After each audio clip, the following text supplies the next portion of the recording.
नमस्कार। किसी भी कानून की किताब के जो आखिरी पन्ने होते हैं ना, हम अक्सर उन्हें पलटकर छोड़ देते हैं।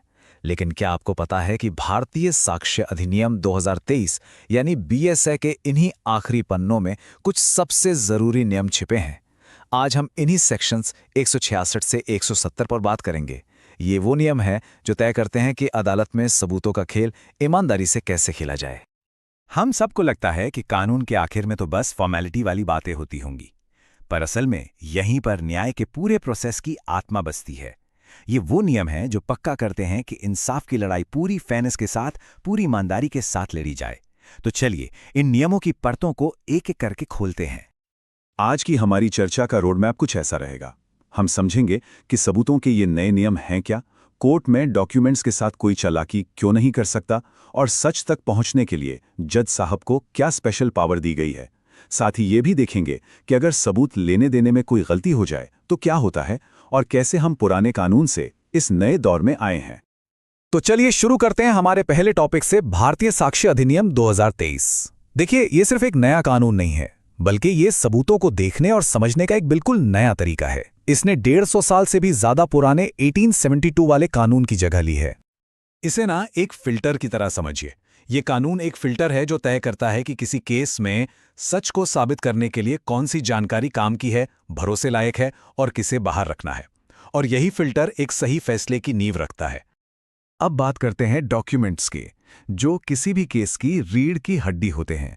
सेक्शन 166 और 167 हमें वो नियम बताते हैं जो पक्का करते हैं कि डॉक्यूमेंट्स के लेन देन में पूरी पारदर्शिता हो, ताकि कोई भी पार्टी सबूतों को अपने फायदे के लिए छिपा ना सके।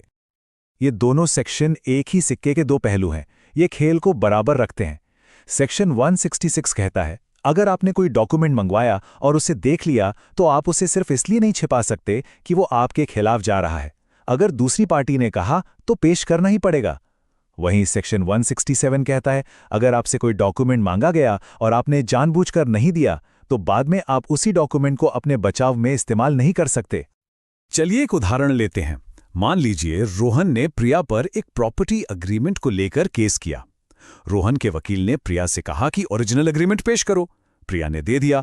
अब रोहन के वकील ने जब उसे पढ़ा तो पता चला कि अरे, ये तो मेरे ही केस के खिलाफ है, वो उसे पेश नहीं करना चाहता। लेकिन सेक्शन 166 कहता है, नहीं, अगर प्रिया जोर देती है तो रोहन के वकील को उसे सबूत के तौर पर कोर्ट में रखना ही होगा। मतलब आप सबूत देखकर उसे जेब में नहीं रख सकते। अब समझते हैं सेक्शन 167। मान लीजिए ए ने बी पर केस किया और कहा कि हमारा जो कॉन्ट्रैक्ट हुआ था उसकी ओरिजिनल कॉपी पेश करो। बी ने मना कर दिया। अब ए ने किसी तरह एक फोटोकॉपी, जिसे हम सेकेंडरी एविडेंस कहते हैं, कोर्ट में पेश करके अपनी बात साबित कर दी। अब बी ये नहीं कह सकता कि रुको रुको, ये रही असली कॉपी, फोटोकॉपी तो गलत है। जी नहीं, बी अपना ये हक खो चुका है। जब मौका था तब पेश नहीं किया। ये बिल्कुल यूज इट और लूज इट वाला नियम है। चलिए अब बात करते हैं अदालत के रेफरी की, यानी जज साहब की। सेक्शन 168 जज को सच का पता लगाने के लिए कुछ कमाल की शक्तियां देता है, क्योंकि जज सिर्फ एक मूक दर्शक नहीं है जो बस बैठकर सब देख रहा हो। वो सच्चाई की खोज में एक एक्टिव प्लेयर है। देखते हैं कैसे। इस सेक्शन की सबसे पावरफुल लाइन यही है। ये कहती है कि जज किसी भी समय, किसी भी रूप में कोई भी जरूरी सवाल पूछ सकता है। जरा सोचिए कितनी बड़ी पावर है। इसका मकसद यह है कि सच किसी भी कानूनी दांव पेच के पीछे छिप ना जाए। तो जैसा कि हम देख सकते हैं, जज की शक्तियों के 3 मेन पिलर हैं। पहला, सवाल पूछने की पूरी आज़ादी, ताकि कोई भी कंफ्यूजन हो तो सीधे गवाह से पूछकर क्लियर कर सकें। दूसरा, कोई भी जरूरी दस्तावेज या चीज मंगवाने की शक्ति। और तीसरा, जो सबसे खास है, जज के इन सवालों या आदेशों पर वकील ऑब्जेक्शन नहीं उठा सकते। ये शक्ति जज को कार्रवाई का पूरा कंट्रोल देती है।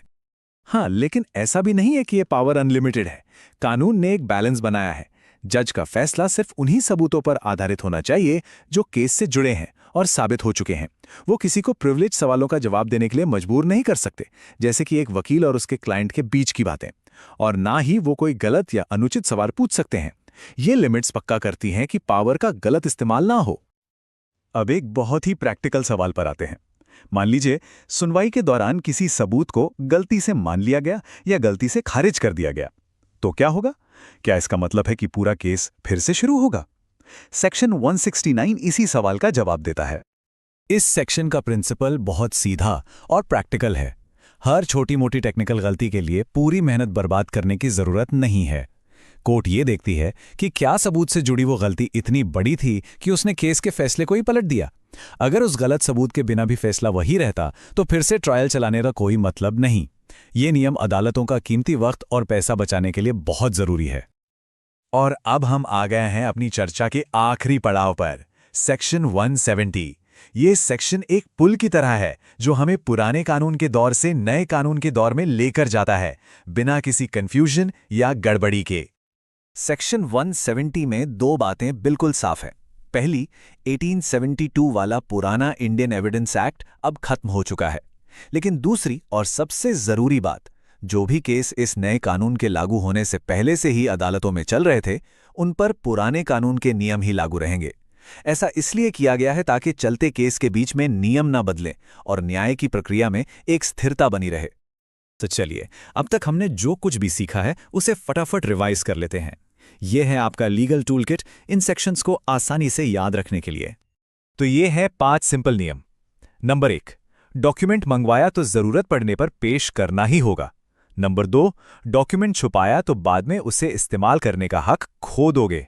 नंबर 3, सच का पता लगाने के लिए जज के पास बहुत बड़ी शक्तियां हैं। नंबर 4, सबूत में छोटी मोटी गलती हो जाए तो केस दोबारा नहीं खुलेगा अगर फैसले पर कोई असर नहीं पड़ा। और 5वां, पुराना कानून खत्म, लेकिन जो केस पहले से चल रहे हैं वो पुराने कानून से ही पूरे होंगे।